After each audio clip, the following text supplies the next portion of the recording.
Hello everybody, welcome to Poly Games. I'm your host Joseph. We're going to be playing Mighty Number 9 and also talking about Mighty Number 9's failure and why I don't back anything on Kickstarter, mainly because of Mighty Number 9 being such a great example as to Kickstarter's gone wrong. And before I go on this tirade, if you back anything on Kickstarter, this is not like any type of judgment towards you. You can do whatever you want with your money. It is your money at the end of the day. This is just the reasons why I don't. And the number one thing is trust. In order to have my money, in order to take my money, there needs to be a bond between creator and customer. You know, you have to treat me like a stockholder in a company. You have to show me more than just a concept of an idea that you have. You know, Kenji Inafune sold us on this dream of, having the spiritual successor of Mega Man, telling us why he loves games and why he loves designing games and all this bullshit, which ended up happening, which was, 3 years and $4 million later, selling us on this thing that doesn't even resemble Mega Man whatsoever. The only thing is they're both platformers and they both have cannons on their arms. And it pisses me off that, he sold gamers on this pipe dream, and then after delay after delay, after redesign, after anime show, and then finding a publisher afterwards, it really spat on the faces of people who gave this man possibly hundreds of dollars because of this dream, because they loved the game as much as they thought Kenji Inafune did as well. And that's another thing too that goes into kind of my number two, which is just because, I have a vision of Mighty Number 9 being this, spiritual successor of Mega Man, doesn't mean it's going to be that game. It doesn't mean that my vision is the same exact vision Kenji Inafune has for Mighty Number 9, and I feel like that is one of the reasons that led to this game crashing and burning, is because it wasn't their vision that Kenji Inafune had in mind. That's one thing, is I need to see more than just a demo. I need to see actual gameplay. I need to see what this game actually looks like.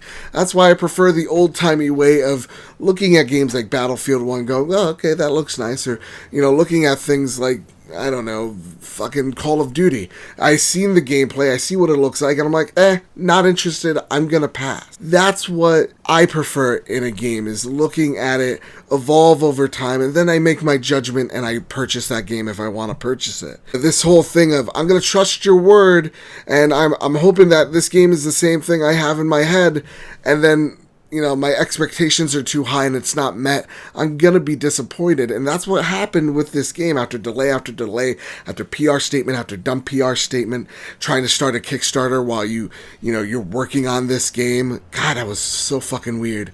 It really disenfranchised all your backers. And at the end of the day, even before this game came out, it was mocked by even some of the backers. Goes to the third thing, which is the lack of communication, the lack of transparency I see from these games, from these Kickstarters.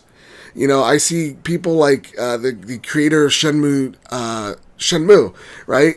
After 2, everybody wanted a sequel, and then he gets stage time on Sony's E3 last year at 2015's E3, and he goes, listen, we have a goal of $3 million. If we hit $3 million, Shenmue 3 is happening, folks. And everybody's, awesome, I don't know why you're on this stage, but it's cool that you are. I'm going to go back you, and you guys broke Kickstarter, right? That goal was the fastest ever goal hit, at least now up until my knowledge. That was the fastest goal ever hit on Kickstarter. You broke the fucking site, and then what does he do right afterwards? Well, actually, to get my whole vision, I need about $10 million. And I don't think, or they barely hit it, or were not able to actually hit that number because people got deceived. And that's not the way you treat your customer, is by the first thing you do is you lie to them. You lie to them by the goal you actually need to hit. And that's what a lot of Kickstarters do. They go with a low goal, right?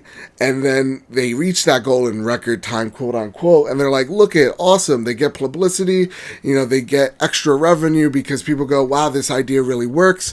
They take that money and then they go to another company going, look at how many people want this idea. Come fund us, because obviously there is a calling that people want this, and then they get backed by a major publisher or a major company to make their product. That's what a lot of times happens, and it happened with fucking Mighty Number Goddamn 9. Deep Silver takes them mid-development, and now they're getting funding by them as well, while we're also fitting the bill. That's not fucking right. You know, look at Shenmue 3. Sony's giving them exclusive marketing deals. Sony's gonna market that game for him. Again, it's a little fucked up. Sure, there are success stories like, you know, Shenmue 3, like Mighty Number 9 in terms of finding more money, but then there are the Kickstarters that, you know, up and fail because they spend their money frivolously. They don't know how to budget correctly, and then their project goes under, and then you're out of money, and then they're also out of work, and everybody at the end of the day gets fucked. And there's no way of you getting your money back because there's no money for him to give you. That is the reasons. These are the reasons as to why Kickstarter is such a great idea on paper, but is such, to me, a mixed bag. Not necessarily a failure, but a mixed bag when it comes to execution.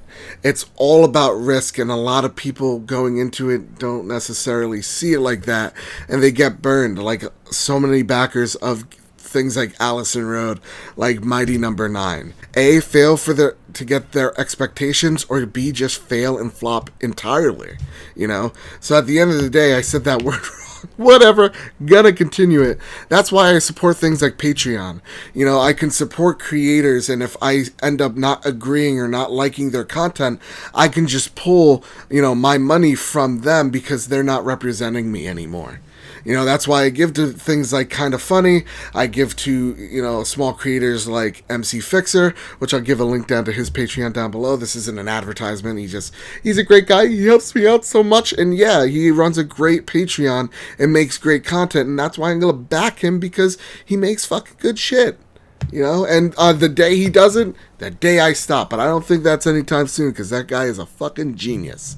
You know, so when it comes to things like that, yeah, I feel like Patreon is the way to go when it comes to, you know, supporting small creators with their visions. With me, Kickstarter, it is a whole lot of risk, and I don't know what the reward is going to be. With all that out of the way, that is my rant. Game over, gang. Please subscribe, like, share, comment down below as to why you back things on Kickstarter, or reasons why you don't back things on Kickstarter. Let's talk about it down below. My name's Joseph, everybody. I don't have a catchphrase, so let me look around the room. Have a great Funko Pop. There you go. How do I turn this thing off?